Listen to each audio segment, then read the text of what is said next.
Assalamualaikum warahmatullahi wabarakatuh. Kembali lagi bersama Cikgu Hazim.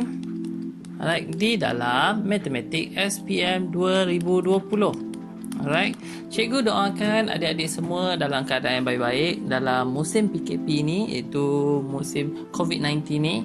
Alright, cikgu doakan adik-adik semua dan keluarga semua dalam keadaan sejahtera. Alright, jadi kita teruskan kepada bab kita, iaitu bab 5, rangkaian dalam teori graf. Okey, apa benda bab ni? Okey, bab ni cerita tentang apa? Apa yang kita nak faham tentang bab ni? Cikgu faham bab ni quite susah. Bukan saja susah, nak tanya abang-abang sini pun susah, nak tanya kakak-kakak sini pun susah. Sebab apa? Abang dan kakak sini tak pernah belajar bab ini. Ini adalah bab yang baru yang diperkenalkan. Jadi di sini cikgu nak cerita tentang secara umumnya apa yang adik-adik kena belajar dalam bab ini. Secara umumnya, secara generalnya, cikgu nak adik-adik faham tentang perkataan networking, okay, dan perkataan connection. Dalam bab ni kita nak belajar berkenaan dengan dua perkataan ini. Kita nak belajar macam mana perhubungan antara satu sama lain. Okey, sebagai contoh networking di sini. Alright, networking bermaksud okey, sebagai contoh kamu kenal kawan kamu.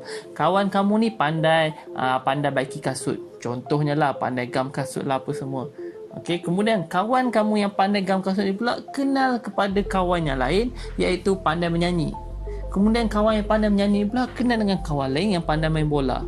Jadi daripada kamu kenal kepada kawan yang pandai baiki kasut, kenal kepada kawan yang pandai menyanyi, kenal kepada kawan yang pandai main bola, kita gambar rajahkan dia, kita ilustratekan dia di dalam gambar rajah menjadi rangkaian.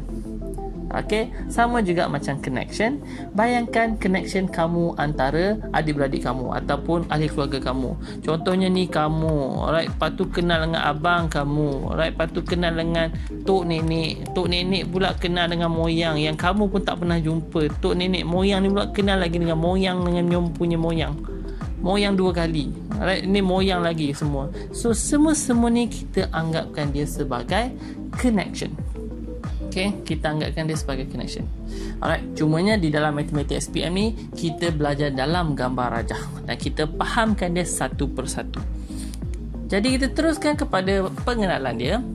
Dalam pengenalan bab ini kita akan ada 3 term yang penting, iaitu 3 perkataan yang penting. Adik-adik kena faham tentang perkataan bucu. Nombor 1 di sini adalah bucu, tepi dan darjah. Apa benda satu persatu? Cikgu akan terangkan maksud dia dahulu. Selepas ni kita pergi kepada gambar rajah dia. Bucu, apakah maksud bucu di sini? Dalam bahasa Inggeris atau simbol yang selalu digunakan adalah V. Apa maksud V di sini? V ni merujuk kepada vertex ataupun vertices. Okey, ataupun kita boleh fahamkan dia sebagai corner. Dia yang paling hujung. Dia yang corner dekat corner, right? Dia corner kat corner, itulah maksud dia. Alright.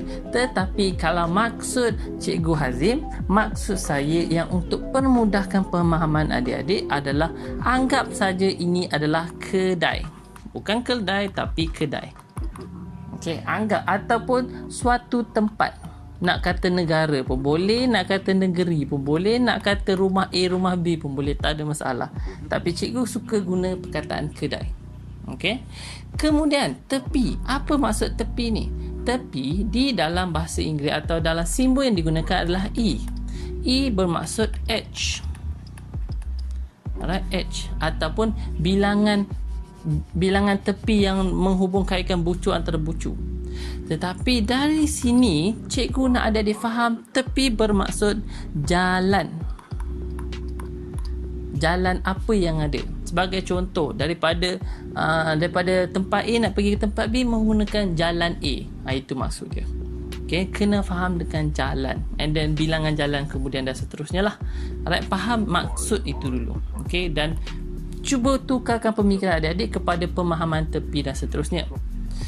Alright, dan seterusnya darjah. Darjah ni pula disimbolkan dengan D. D ni pula bermaksud kepada degree. Degree ni apa? Alright, degree ni adalah bilangan jalan yang boleh lalu. Pemahaman saya adalah bilangan jalan yang boleh lalu. Okay, alright. Ini pemahaman yang basic dahulu. Jadi, kalau ada adik faham ni, kena ingat bucu adalah kedai, tepi adalah jalan dan darjah adalah bilangan jalan yang boleh lalu. Jom kita tengok satu persatu. Jom kita tengok contoh ini. Kita ada A, B, C, D, E, F dan bentuk gambar rajah dia, bentuk rangkaian dia seperti ini. Alright. Dan soalan tanya berkenaan dengan soalan akan tanya berkenaan dengan bucu, iaitu V. Akan tanya berkenaan dengan V. V nya, senaraikan semua V yang ada. Kena ingat, V ni merujuk kepada kedai. Kedai ni merujuk kepada bucu lah, ataupun corner lah. Kita tengok kat sini kita ada kedai A, kedai B, kedai C, kedai D, kedai E dan kedai F. So kita senaraikan semua ni, iaitu A, B, C, D, E dan F. Okay, ini adalah senarai kedai yang kita ada. Dan soalan akan tanya lagi, berapa bilangan kedai yang ada? Ada berapa kedai? Kat sini A, B, C, D, E, F, kita ada 6 kedai. Alright, itu maksud dia. Seterusnya, soalan akan tanya lagi berkenaan dengan H. Alright, berapa H yang kita ada dan apa H yang kita ada? Bukan saja berapa dan apa. So, E kat sini, dia suruh kita senaraikan apa E yang kita ada. Macam saya dah bagi tahu, E adalah jalan. So, saya akan senaraikan dulu. Bayangkan pertama sekali kita ada jalan yang pertama, dari sini ke sini.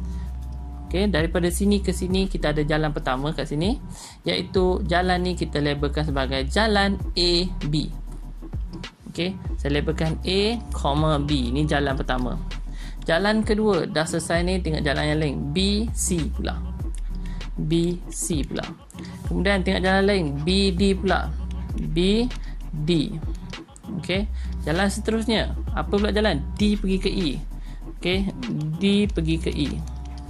And then apa pula? C pergi ke E. C pergi ke E.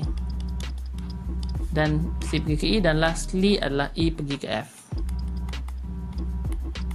Okay, ini adalah jalan yang kita ada. 1, 2, 3, 4, 5, 6. Dan soalan katanya NE berapa? NE adalah 6. Untuk pemahaman yang lebih mudah, macam saya cakap, ada berapa jalan ada di sini? Ada 1, 2, 3, 4, 5, 6. Ada 6 bilangan jalan yang ada untuk E kat sini. Seterusnya kita pergi kepada pemahaman H. Alright, apa itu H? Apa itu degree? Macam saya dah bagi tahu, degree ni apa? Degree adalah bilangan jalan yang boleh lalu. Okey, D adalah bilangan jalan yang boleh lalu. Tetapi untuk soalan D, kita ada formula untuk nak dapatkan nilai D. D kat sini formulanya adalah 2 darab dengan bilangan E. Iaitu bilangan jalan yang boleh lalu, kita formula dia adalah 2 darab dengan berapa jalan yang ada. Iaitu 2 darab dengan 6. Jawapannya akan dapat 12. Ini adalah 12 jalan yang boleh lalu. Tetapi apa pemahaman dia? Apa yang kita boleh dapat dari sini? Cikgu akan terangkan satu persatu. Cikgu terangkan daripada A sampai ke F kat sini. Anggap kita akan cerita, kita akan fikir berapa jalan kita boleh lalu. So anggap A, B, C, D, E, F. Alright. Kita ada bucu A. Anggaplah kita berada di bucu A. Kalau kita berada di bucu A, berapa jalan yang kita boleh lalu? Hanya 1 jalan saja kita boleh lalu. Jadi kita tulis 1. Kemudian, kalau kita berada di B, berapa jalan yang kita boleh lalu? Kita boleh lalu berapa di sini? 1, 2, 3. Termasuk juga sebab apa? Berapa jalan yang dia boleh lalu. So, kita tulis sini 3. Kalau kita ada di C, berapa jalan boleh lalu? 1, 2. 2 jalan boleh lalu. Kalau kita berada di D, berapa jalan boleh lalu? 1, 2. 2 jalan boleh lalu. E, kalau kita berada di E, berapa jalan boleh lalu? 1, 2, 3 jalan boleh lalu. Dan F pula, kalau kita berada di F, berapa jalan boleh lalu? Hanya 1 jalan boleh lalu. Okey. Jadi kalau kita jumlahkan semua bilangan jalan yang boleh lalu, sini akan jadi 4, 4 dan 4, semuanya akan jadi 12. Okey, sama juga macam mana formula. Jadi ini sahaja berkenaan dengan pengenalan bab ni. Cikgu tekankan bahawa ini sangat-sangat penting. Basic anda tentang pemahaman rangkaian ni sangat-sangat penting. Tolong faham bucu adalah kedai, tepi adalah jalan dan darjah adalah bilangan jalan yang boleh lalu. Okey, jadi cikgu rasa itu sahaja daripada cikgu untuk video kali ini. Kalau ada apa-apa masalah atau pertanyaan, boleh tinggalkan komen di bawah. Dan kalau untuk video-video seterusnya, sila tekan like dan subscribe. Alright, dan boleh share kepada kawan-kawan. Alright, dan itu sahaja daripada saya, Cikgu Hazim. Terima kasih. Bye-bye.